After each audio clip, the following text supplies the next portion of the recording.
5-minute chat. Do you know what? We're very quickly going to say, one of our most faithful watchers of our chats mentioned that she was like, why are your videos not 5 minutes on Instagram anymore? Instagram cuts us off. If you want to see all of our videos, you have to go to our YouTube channel now, or Facebook. Yes. One of those. And you can get the full version if you want the full version. Yeah, absolutely. So I just thought we'd mention that. Yeah, although they might not see this because we might edit this out under a minute. Well, we'll put it in. Make sure that gets in.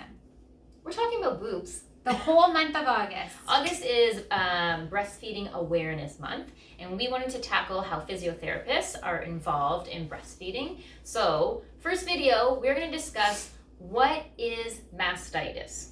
Take it away, Eryn. Tell us, what is mastitis? So as physiotherapists, because we're going to talk about our approach to treatment, we are trained in how to treat inflammation around the breast tissue. And so mastitis, I think a lot of times people always associate with an infection. Right. Or that's been my general interaction when we talk about it with patients.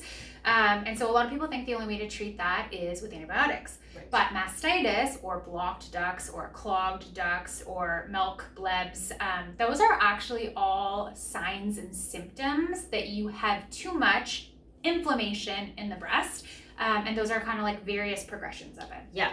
So what we mean is you can start with signs and symptoms of mastitis and it's not an infection. Yeah. You can have a bacterial mastitis and it can progress to a bacterial mastitis where there is an infection. Yes. And so when you think about those characteristics, well, the first thing I'll say is that mastitis comes on very fast and very quickly. So if you can recognize some of the signs and symptoms of inflammation in the breast first, you can often avoid that progression to full-blown mastitis or full-blown like a bacterial infection associated with the mastitis, or sometimes people can even get what's the right word? Abscesses and things like that.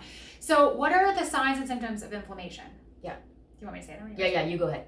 Okay, so think about any other part of your body when it's swollen, right? So visible swelling, so actually being able to see swelling in an area, redness, hot to touch, pain, loss of function. So you're noticing, hey, milk is actually not flowing from that side as well as it was. Those are all the cardinal signs of inflammation. And so if you can kind of stop, I call it like the inflammatory march. Yeah. So like if you can catch that early, you don't end up in this full-blown red, hot, angry, fully inflamed painful mastitis, like feeling like you have an infection because you have so much inflammation going on. Yeah, and that's the thing is that you can still feel generalized like malaise and fatigue and feel yucky even if there's not a bacterial infection. Because that full body reaction that you get is a full body inflammatory reaction. Yep. So it's not necessarily that there's an infection there, although there can be. That is signs and symptoms that your body is dealing with excess inflammation, excess swelling. Exactly. And so when people say they have a blocked duct, that's another thing kind of falls in there. When people say they have a blocked duct, I know a lot of the times they really think that it's physically blocked like a pimple, right? But that's not necessarily the case. And I would say the vast majority of the time that that's not the case. Because if you think about the little breast tubules that are like the milk ducts that are carrying the milk, Eryn's got a demo here.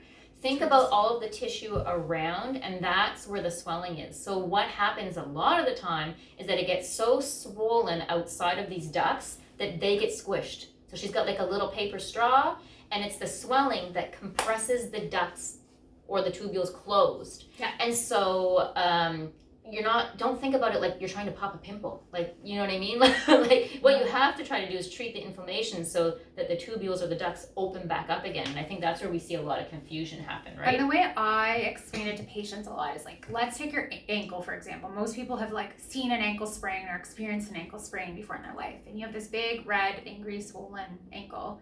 You wouldn't push inflammation into the foot, right? Everything you do is to try to encourage that inflammation off of the ankle and away from the structures of the ankle when you're trying to recover.